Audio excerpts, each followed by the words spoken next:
بسم اللہ الرحمن الرحیم۔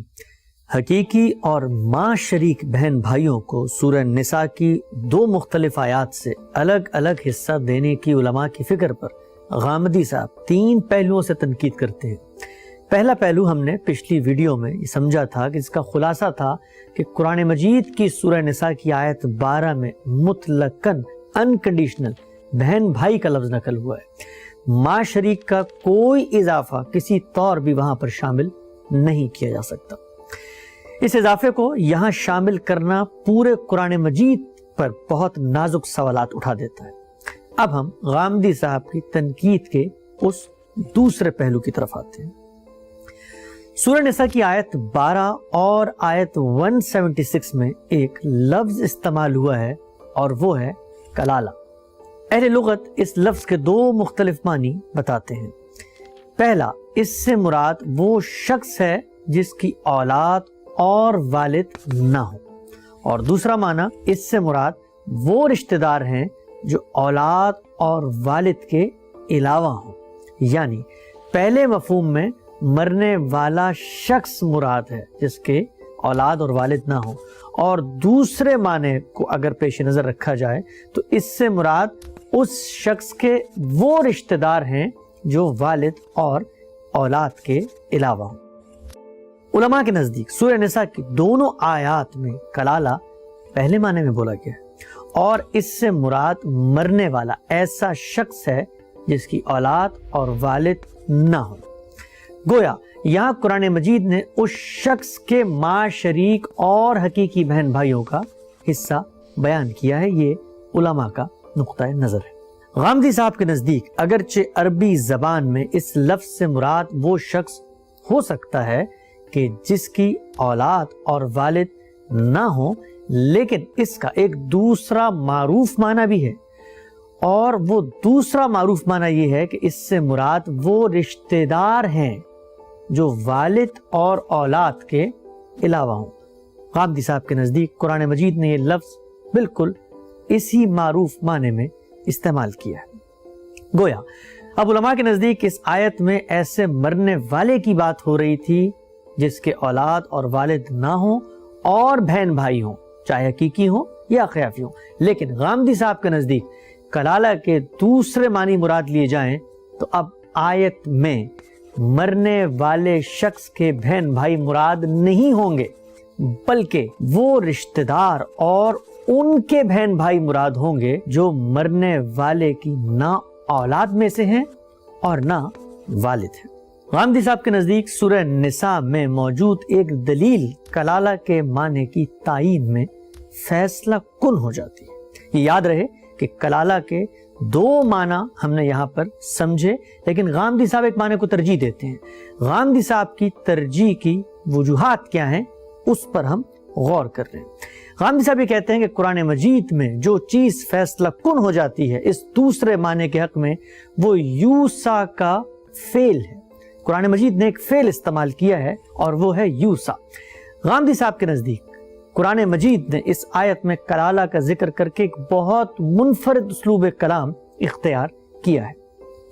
قرآن مجید میں تقسیم وراثت کی آیات جب سے شروع ہوئیں تو ورثاء کے حصے بیان کرنے کے بعد ہر جگہ مرنے والے کو مخاطب کر کر کہا گیا ہے کہ یہ سب حصے اس وقت تقسیم ہوں گے جب تم نے جو وصیت کی ہو اس پر عمل کیا جائے۔ مثلا اولاد اور والدین کے حصے بیان کرنے کے بعد کہا گیا من بعد وصیت یوصی بہا، یہ حصے اس وقت دیے جائیں گے جب وصیت جو اس نے کی ہے وہ پوری کر دی جائے۔ اس کے بعد میاں بیوی کے حصے بیان کیے گئے، تو جب میاں بیوی کے حصے بیان کیے گئے تو وہاں پر بھی آخر میں کیا کہا؟ آخر میں یہ کہا من بعد وصیت یوصین بہا، بلکہ وصیت جو اس عورت نے کی ہو وہ پوری کر دی جائے۔ اس کے بعد اولاد کی موجودگی میں میاں اور بیوی کے حصے بیان کیے گئے ہیں، اور وہاں بھی اگر غور کیا جائے تو آخر میں قرآن مجید میں کہا گیا ہے من بعد وصیت توصون بہا، جبکہ وصیت جو تم نے کی ہو وہ پوری کر دی جائے۔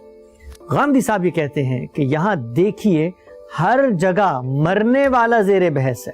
کہا جا رہا ہے وصیت جو تم نے کی ہو، وصیت جو اس نے کی ہو، یعنی ہر جگہ مرنے والے کا ذکر کیا جا رہا ہے. لیکن یکایک قرآن مجید نے اس اسلوب کو جو پیچھے ہر جگہ استعمال ہوا تھا تبدیل کر دیا اور مرنے والے کو زیر بحث لائے بغیر کلالہ کا ذکر کرتے ہی فرمایا من بعد وصیت یوصی بہا، یعنی جبکہ وصیت جو کی گئی ہو پوری کر دی جائے.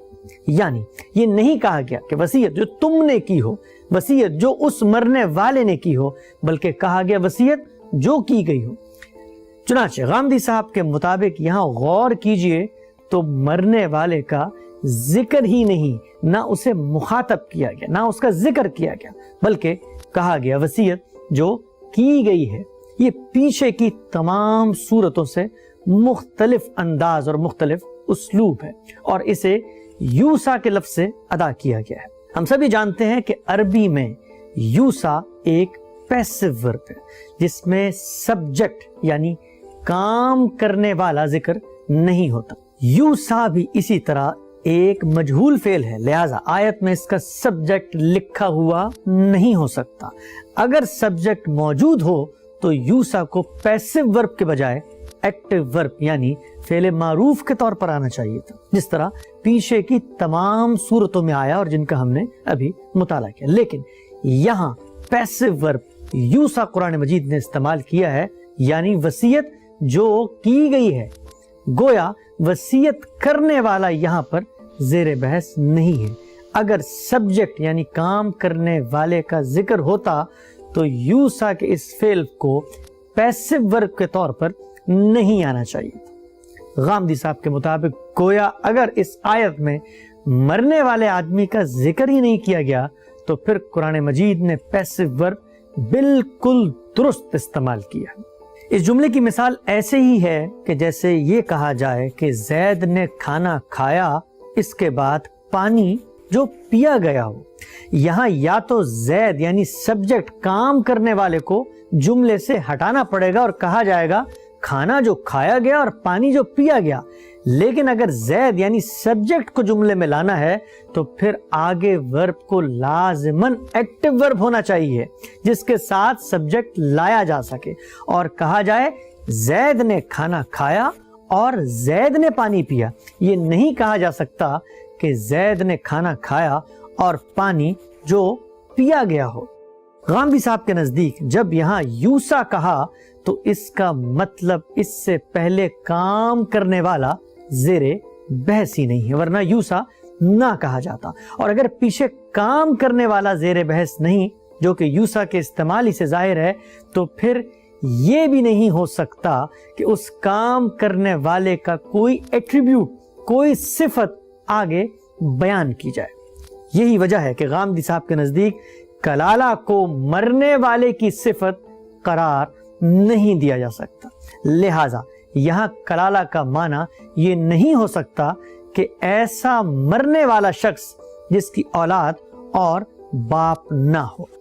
تو اب کلالہ کے ایک ہی معنی پیچھے رہ جاتے ہیں جو یہاں مراد لیے جا سکتے ہیں، اور وہ یہ ہیں کہ کلالہ سے مراد وہ مرنے والا نہیں کہ جس کی اولاد یا والد نہ ہو، بلکہ اس سے مراد وہ رشتہ دار ہیں جو والدین اور اولاد کے علاوہ ہوں، جیسے کہ ماموں یا مثلا پھوپھی. عربی زبان میں کلالہ کے یہی معروف معنی ہیں. غامدی صاحب نے عرب شاعری اور ادب سے اس کی بے شمار مثالیں اپنی کتاب میزان میں جمع کرتی ہیں. اب تک ہم نے دو پہلوؤں سے غامدی صاحب کی ان دونوں کیسز میں علماء کی فکر پر تنقید کا جائزہ لیا. اس کا خلاصہ کر لیتے ہیں. پہلا پہلو یہ کہ غامدی صاحب قرآن مجید میں ماں شریک بہن بھائیوں کا الگ سے کوئی حصہ نہیں مانتے. ان کا کہنا یہ ہے کہ یہ اضافہ قرآن مجید میں شامل نہیں کیا جا سکتا. اور دوسرا پہلو یہ کہ کلالہ کا لفظ ان رشتہ داروں کے لیے استعمال ہوا ہے جو والد اور اولاد کے علاوہ ہوں. قرآن مجید میں استعمال ہونے والا یوسا کا فعل اس باب میں فیصلہ کن ہے اور قرآن مجید میں ان آیات میں ان کلالہ رشتہ داروں کو نومینیٹ کرنے اور ان کے بہن بھائیوں کو حصہ دینے کا فارمولہ بیان ہوا ہے. اگلی ویڈیو میں ہم غامدی صاحب کی تنقید کے اس تیسرے پہلو پر غور کریں گے اور ساتھ یہ بھی دیکھیں گے کہ علماء کے موقف پر ان تنقیدات کے بعد غامدی صاحب خود بالآخر ان دو کیسز میں تقسیم وراثت کیسے کرتے ہیں۔